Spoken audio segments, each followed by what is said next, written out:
crowds would get so loud that you couldn't hear anything happening on stage. They put on a monster show. They were loud and tight and forceful, and Gord was mesmerizing. They made it cool to be Canadian. I feel silly being sort of emotional about it. The songs that we wrote matter a lot. That's a look at the Tragically Hip No Dress Rehearsal. The four-part series pulls back the curtain on the band's rise to fame, their deep connection to Canada, and the emotional journey of their final tour. And joining us this morning for more on the brand new documentary is Gord Downie's brother Mike and the Hip's longtime manager Jake Gold. Nice to see you both. Good morning. Good morning. Yes, congratulations on the documentary. I want to actually show you this.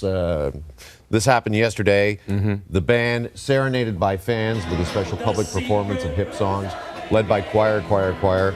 Just give us your reaction to this scene. It was joyful. It was incredible. I mean, to come out of the screening, which was emotionally charged, and then to create this community out on the street in this parade down King Street, it was beautiful.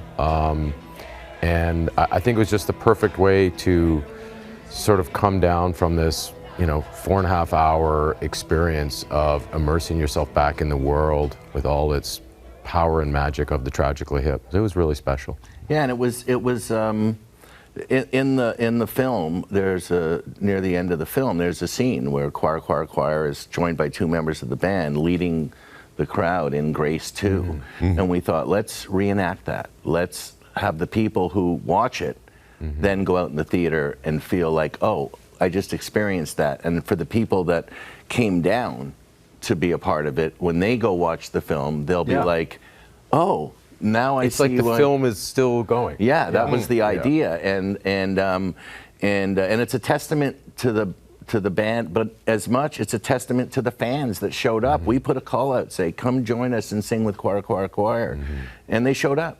And they always do. Yeah. And they always do for this band. Yeah. So loyal. So, Mike, what was it like to delve deep into the passing of your brother, but also deep into his rich life? Like to go into the archives both as a brother and a director? Yeah, it was complicated, but just so gratifying. And to look at, like, we have, my brother Patrick and I have all Gord's old notebooks. Gord always had a moleskin. Before that, he had little pocket books, and so he was always pulling it out and writing things down. If he was in a conversation and you said something that it struck him as being kind of a different take on something, he would jot it down. So all these years later, and he did it through his entire adult life. There are, 50 or 60 of these books. There's actually, I think, 80 now, if I remember from Pat. Yeah.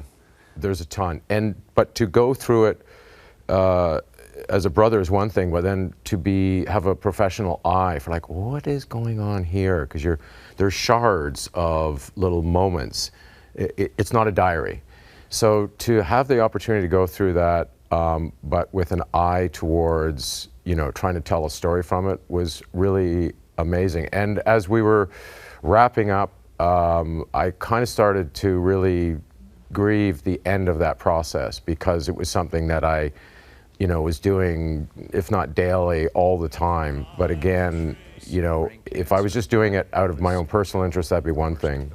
But to try to understand some of the what was going on. And, other parts of it, you'd see something and it's like, oh, that's you'd see something and it'd be like, that's a line of a song that wouldn't emerge for 5 or 6 years. Right. It had been recorded, written down on one, car ride. Sure, 'cause that's what songwriters do. Yeah, absolutely. Jake, take us back to the first time you met the band, and did you have a sense of what was to come? Yeah. Yeah? Yeah. No, you didn't. Yeah, no, actually I did, Mike, because I had been a manager for 5 years already, and I thought I knew where the bar was. And I met them, we had set up a gig to see them, and I met them before in the dressing room at Larry's Hideaway, and went down, sat in my seat, because back then it was all cabaret style seating. It was not a standing venue. And they went into the first song, and it was lightning in a bottle. And I went, oh, this is the bar. Like, it was explosive. And I turned to my partner, Al, and I said, we got to sign these guys tonight. I was so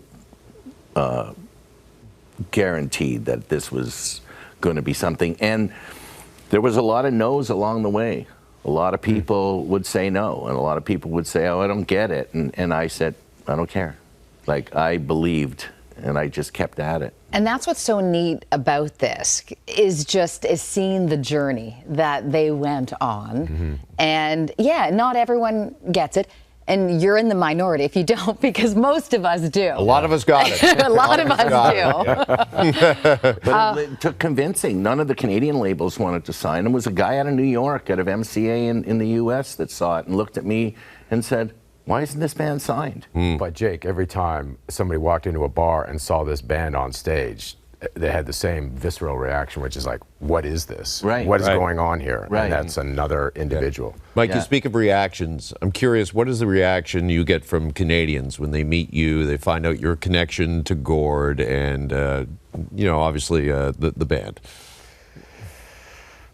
Wow. It's heartwarming. I mean, anytime I am acknowledged as being Gord's brother, and people say, you know, I hate to ask you a question or hate to bring it up, and I usually say, well, if you want to talk about Gord, how much time do you have? I'll never tire of talking about my brother. I'll never tire of enjoying hearing stories. I mean, Gord, he touched so many people with his music and his live performance, but he also just met so many people. He was inexhaustible. And so you know, my siblings and I were always meeting people that say, you know, I was at a show and saw your brother and I saw the band, and then afterwards I hung around and, you know, he looked really tired and everything, and then we talked, and he talked to me for 15 minutes, and this is so common.